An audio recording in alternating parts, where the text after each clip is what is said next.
Om Swastiastu. Selamat pagi anak-anak. Bagaimana kabarnya hari ini? Ibu yakin anak-anak sehat. Kalau anak-anak sudah mematuhi protokol kesehatan, pakai masker, keluar bila perlu, hidup yang teratur, yaitu makan teratur, istirahat teratur, bila perlu olahraga yang teratur. Nah, kalau anak-anak sudah teratur, ibu yakin anak-anak akan selalu sehat. Nah, kita lanjutkan anak-anak pelajaran minggu yang lalu, yaitu Kedaulatan Negara Kesatuan Republik Indonesia.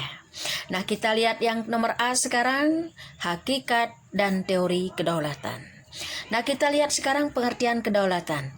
Kedaulatan itu berasal dari kata daulah atau daulat yang artinya kekuasaan.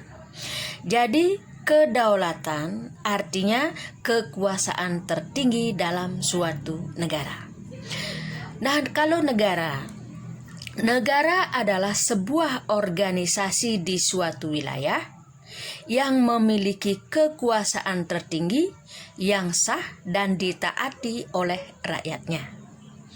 Nah, apa itu rakyat?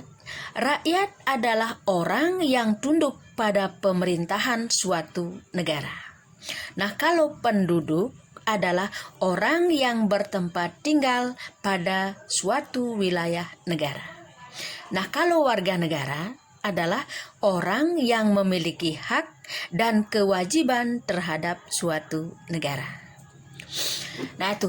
Nah, kita lihat sekarang yang kedua, sifat-sifat kedaulatan.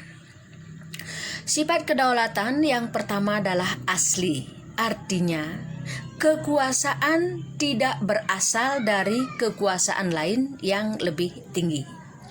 Yang kedua adalah permanen. Artinya, kekuasaan itu tetap ada selama negara tetap berdiri walaupun pemerintah berganti. Yang ketiga adalah tunggal atau bulat. Artinya, kekuasaan itu merupakan satu-satunya dalam negara dan tidak dibagi-bagikan kepada badan-badan lain.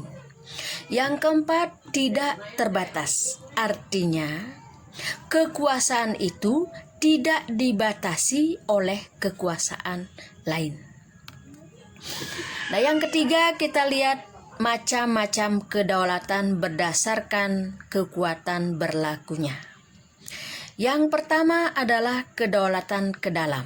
Artinya, pemerintah mempunyai wewenang untuk mengatur dan menjalankan organisasi negara sesuai dengan peraturan perundang-undangan yang berlaku tanpa adanya campur tangan dari negara lain. Yang kedua adalah kedaulatan keluar. Kedaulatan keluar ini memberikan kekuasaan untuk menjalin kerjasama dengan negara lain tanpa terikat oleh kekuasaan lain. Contoh pelaksanaan kedaulatan keluar antara lain mengadakan perjanjian dengan negara lain atau mengadakan perdamaian, kemudian ikut serta dalam organisasi internasional. Kemudian kita lanjutkan yang keempat, teori kedaulatan. Teori kedaulatan, kita lihat yang pertama adalah teori kedaulatan Tuhan. Teori kedaulatan Tuhan beranggapan bahwa raja atau penguasa memperoleh kekuasaan tertinggi dari Tuhan. Kehendak Tuhan menjelma ke dalam diri raja atau penguasa negara. Nah, penganut teori kedaulatan ini antara lain adalah Agustinus, kemudian Thomas Aquino. Yang kedua adalah teori kedaulatan raja. Teori kedaulatan raja ini beranggapan bahwa kekuasaan tertinggi terletak di tangan raja sebagai penjelmaan kehendak Tuhan. Nah, adapun tokoh-tokoh pendukung teori ini adalah Niccolo Machiavelli dan Thomas Hobbes. Nah, karena kedaulatan itu dimiliki oleh para raja, Akhirnya, raja berkuasa dengan sewenang-wenang. Dan bahkan Raja Louis dari Perancis dengan sombongnya mengatakan dirinya, negara adalah saya. Yang nomor 3 adalah teori kedaulatan negara. Teori ini beranggapan bahwa kekuasaan pemerintah berasal dari kedaulatan negara yang tidak terbatas. Negara yang menciptakan hukum, oleh karena itu negara tidak tunduk pada hukum. Nah, kemudian yang keempat adalah teori kedaulatan hukum. Teori ini beranggapan bahwa kekuasaan hukum merupakan kekuasaan tertinggi dalam negara.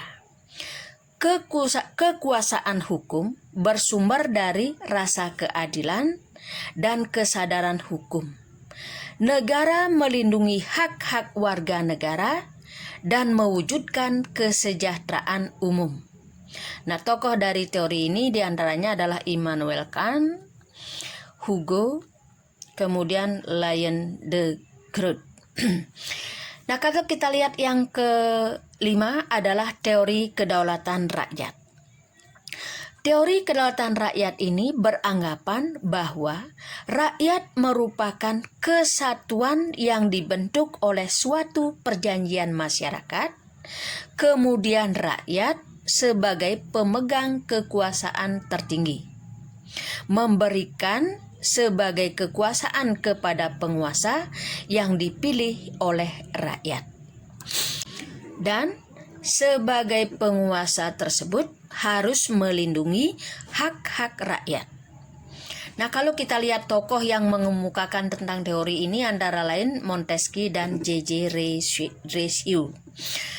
Nah, kalau kita lihat menurut Montesquieu, seorang ahli dari Perancis berpendapat bahwa agar kekuasaan dalam suatu negara tidak berpusat pada seseorang, maka kekuasaan dalam suatu negara tersebut dibagi ke dalam 3 kekuasaan yang terpisah.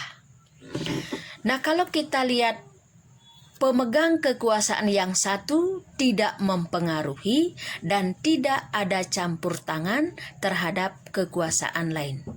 Nah, kalau kita lihat pembagian kekuasaan dalam negara dibagi atas 3 kekuasaan, yaitu yang pertama adalah legislatif, yang kedua adalah eksekutif, yang ketiga adalah yudikatif.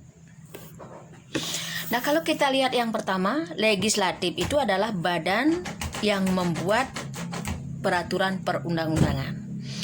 Kalau badan eksekutif, nah itu adalah badan yang menjalankan perundang-undangan tersebut. Yang ketiga adalah badan yudikatif, adalah badan yang menegakkan atau mengawasi pelaksanaan peraturan perundang-undangan tersebut. Nah, itu saja dulu anak-anak. Nah, selanjutnya anak-anak silahkan baca-baca di buku, dan di buku sudah ada di sana. Nah, kemudian untuk selanjutnya, nah Ibu akan kasih anak-anak soal. Nanti anak-anak jawab soal tersebut. Kemudian ingat ngabsen dulu, kerjakan soal. Setelah selesai, silahkan anak-anak kirim sama Ibu. Nah, itu saja anak-anak. Ibu akhiri. Om Santi Santi Santi Om.